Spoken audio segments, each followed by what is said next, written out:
Hello, everyone. My name is Alexia Artiaga, and welcome to my final project of the semester. Today, I'm going to be talking to you a little bit about the health belief model and the trans theoretical model and how they might potentially be applied to a program aimed at increasing STI testing in college undergraduate students. So just as a little bit of a background towards the program that I'm trying to create and the goals that I have with it is I want to work with a priority population of undergraduate students age 18 to 24 years old attending the University of Florida.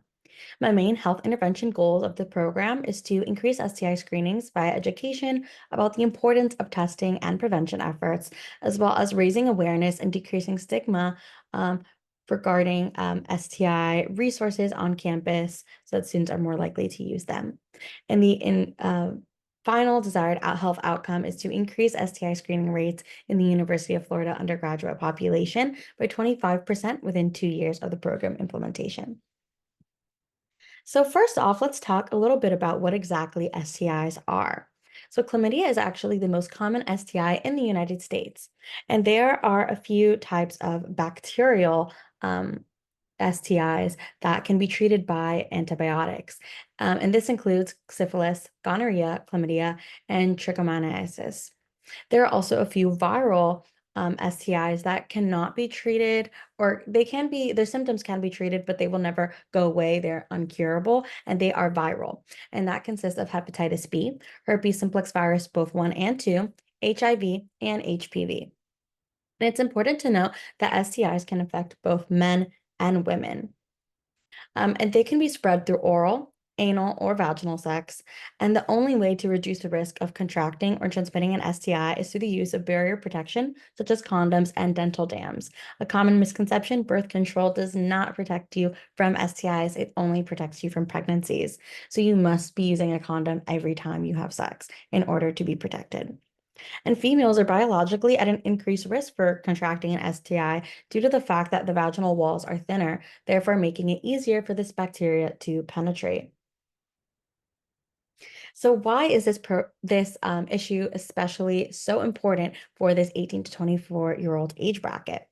Well, this is because young people aged 15 to 24 years old actually have accounted for 53% of the new STIs in 2020, according to the CDC.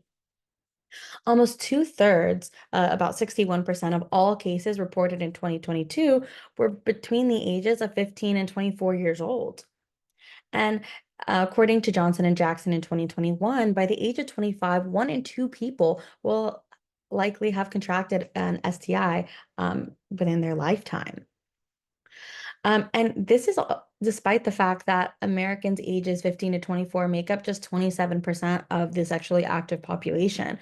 So although they make up such a minority of the sexually active population, they're so largely disproportionately affected by STIs. And they actually account for 50% of the $20 million spent treating STIs in the United States every year. And not only that, but according to the CDC, about 70% of the people who contract an STI report being asymptomatic, which means that they might not experience any symptoms at all and therefore might not realize that they have an STI and can go untreated for a long time, as well as potentially pass it on to their partners. And this just further emphasizes the fact that managing STIs is very difficult without regular testing because truly you don't know if you are STI free without testing. And if you are sexually active, you do not know that you are STI free. So, with that background information being said, and now that the importance of STI testing and prevention is really emphasized within this age bracket, let's get into the two different models that we are going to be discussing and dealing with today. So the first is the health belief model. And there are kind of three main components. We have the individual perceptions, modifying factors, and likelihood of action. So when we're looking at individual perceptions, this is mostly impacted by perceived susceptibility. And perceived susceptibility is described as an individual's assessment of their own risk of getting a condition or disease. And this is important because people are more likely to engage in health-related behaviors if they believe that they are at risk. Now we go into modifying factors, and this can consist of things like age, sex, ethnicity, personality, and socioeconomics, as well as knowledge, but can also be affected by the perceived threat of disease, also known as perceived severity. And this involves an individual's evaluation of the seriousness of the condition, as well as its potential consequences. Because if a person believes that a disease has serious consequences, they're more likely to take preventative action. Similarly, we also have cues to action, and cues to action are the factors that trigger decision-making processes, um, and that might make a person more likely to accept a recommended health action. These cues can be internal, such as experiencing symptoms, or they could be external, such as advice from another person, especially a peer, um, media, campaigns, or even like a personal story that someone close with you is sharing. And this is really where that education component can really take place. And then all of these factors are directly result in the likelihood of someone taking action. And so a big component of this is perceived barriers and perceived benefits. So perceived barriers refers to an individual's assessment of the obstacles to behavior change. So even if a person believes that a health action is effective, they might not adopt it if they perceive significant barriers, including cost, inconvenience, or even fear. Likewise, a person might also have perceived benefits. So this is the belief in the efficacy of an advised action to reduce risk or seriousness of the condition. Individuals are more likely to adopt healthier behaviors if they believe that the behavior will reduce their susceptibility or severity of the condition. And the likelihood of behavioral change is also directly impacted by self-efficacy.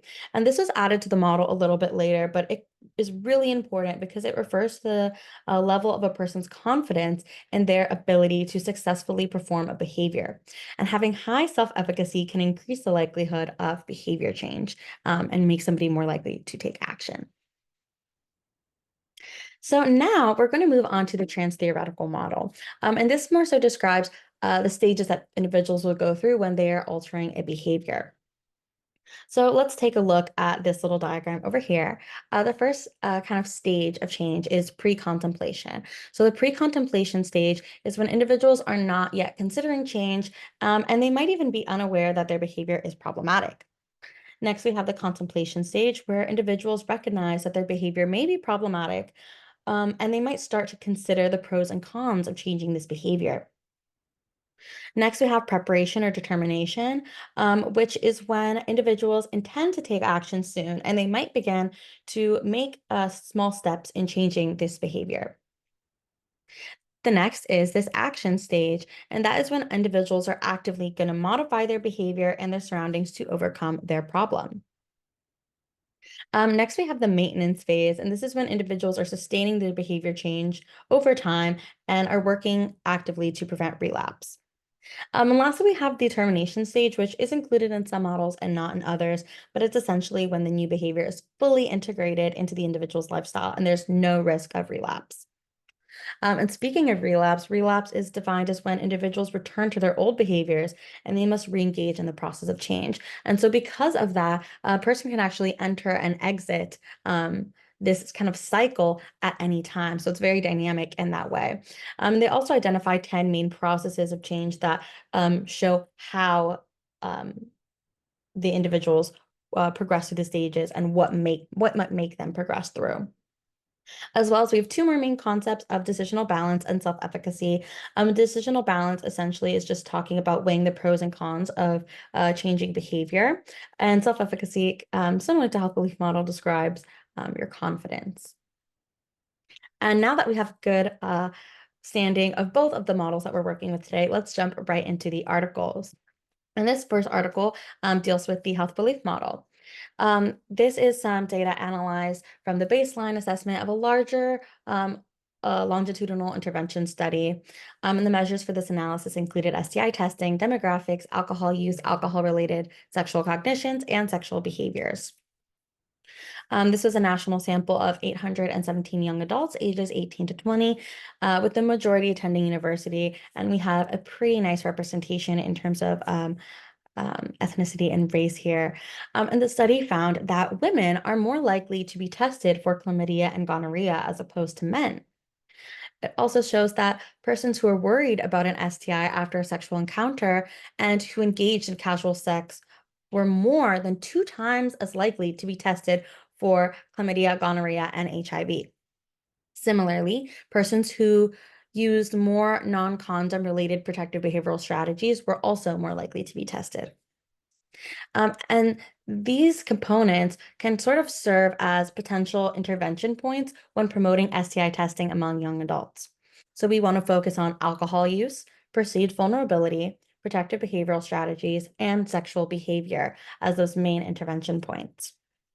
And the study also showed that low rates of testing in the young adult age group also been associated with concerns about confidentiality and privacy barriers to seeking screening. So this can mean that rapid and self-testing can be a more viable option, just in terms of sort of decreasing those barriers, and making it easier for students to get tested.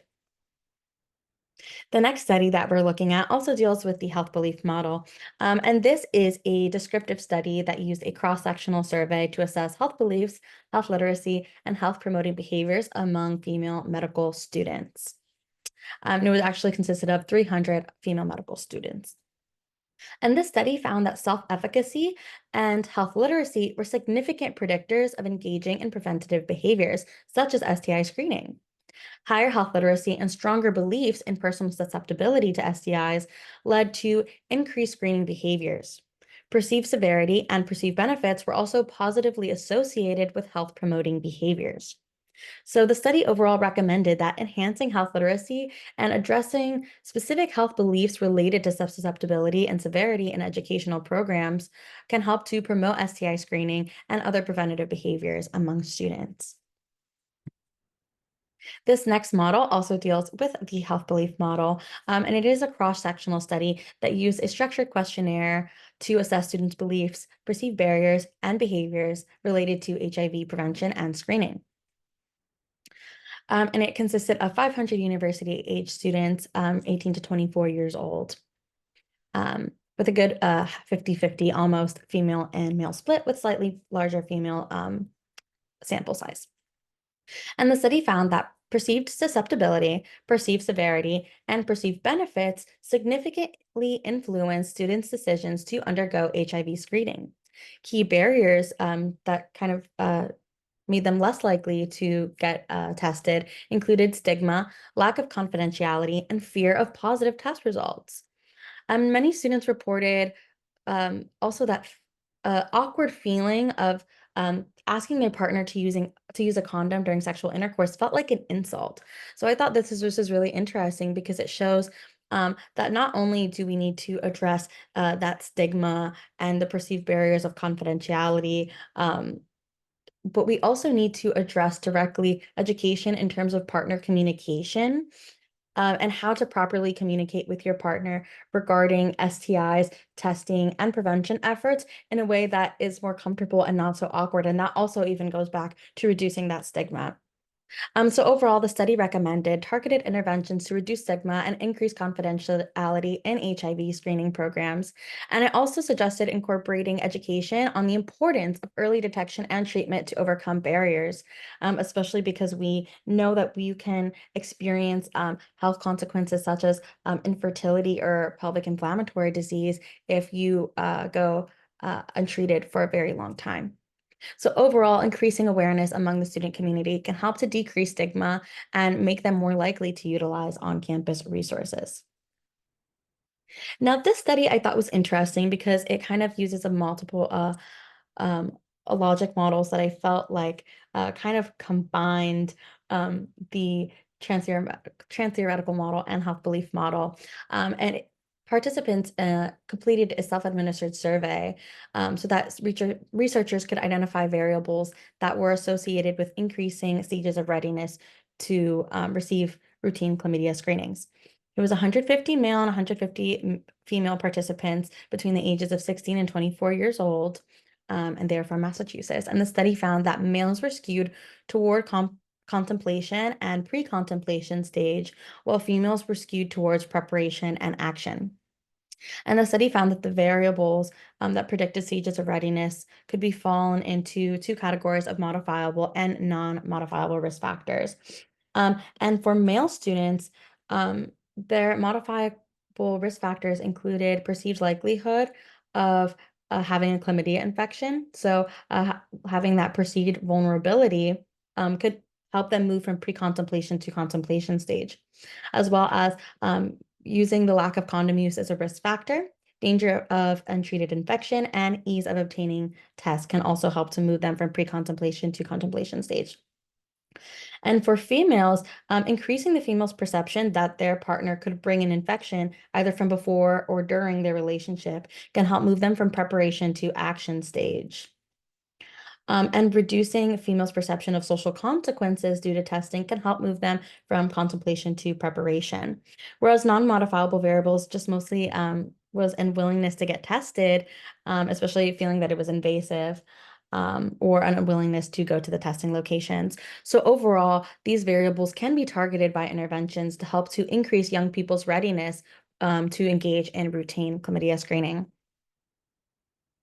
And now this article focuses solely on the transtheoretical model, and it is a cross-sectional study that identifies women's pros and cons to seeking chlamydia and gonorrhea treatment using a decisional balance exercise. The participants were 192 young women, majority African American women, and there were 10 thematic categories that were made of kind of the pros and cons of seeking screening. And the three most often cited pros were awareness, healthy living, and treatment issues. And the three most cited cons were logistical barriers, especially time and transportation, fear and aversion to testing, and systematic issues. So it's really important that providers in clinical settings can utilize this information when encouraging patients to seek regular STI screening, by emphasizing these pros and cons that have the most influence on a young woman's decision-making to seek screening. So it's really nice to kind of have that direct line into the thinking and decision-making process of female students. So this next article uses baseline data that was obtained from a larger randomized control clinical trial in women. And the sample size consisted of 376 predominantly African American young women with a mean age about 18. And essentially, the majority of women were in the action stage, then the preparation, then the contemplation, then the pre-contemplation. So this is pretty good. And it showed that the best fitting logic model that predicted action for seeking screening was having sex with a new partner and having a high perceived severity of acquiring an STI, as well as having a non-steady partners or multiple partners within the last 6 months. So kind of keeping this in mind, that that many young women report that they're not getting screened regularly after having a new partner, and therefore may be at an increased risk of having an untreated STI. So if we enhance that level of perceived severity of acquiring an STI from a new partner, you may increase a young woman's readiness to seek screening after initiating a new sexual relationship. So kind of again, really important in saying what is causing the changes of that stage in decision making in young women. And the last article that we are going to discuss came from some data from family planning counselors in school-based and community health centers, and they use the transtheoretical model to identify stages of change for both pregnancy and for STI prevention. And the overall sample was majority female and was pretty ethnically diverse, which is always really nice. And it focused a little bit of a younger side of 12 to 19 years who had family planning visits and who indicated sexual activity. And the study found that partner status, partner support, and target behavior were found to be strongly associated with initial stages of change in both pregnancy and in STD prevention. For disease prevention specifically, those initially in the pre-contemplation or contemplation stages were more likely than those in the action and maintenance stages to be forward movers.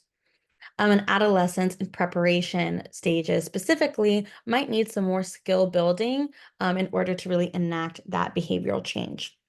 So by using the trans-theoretical model, this allows providers to learn more about their clients and enable them to think critically about where the clients are seeing themselves in terms of their stages of change in that behavior.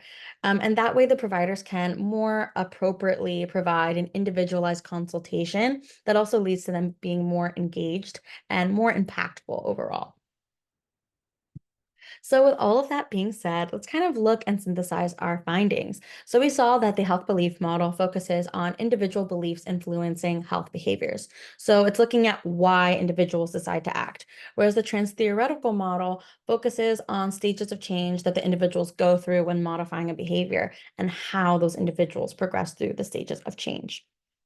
And while both models provide really helpful insights into this health problem, I believe that the health belief model is more suitable for my program. And this is because one, it focuses on specific beliefs, so susceptibility, severity, benefits, barriers, and self-efficacy, and it directly addresses the core reasons of why students may or may not want to get tested for STIs.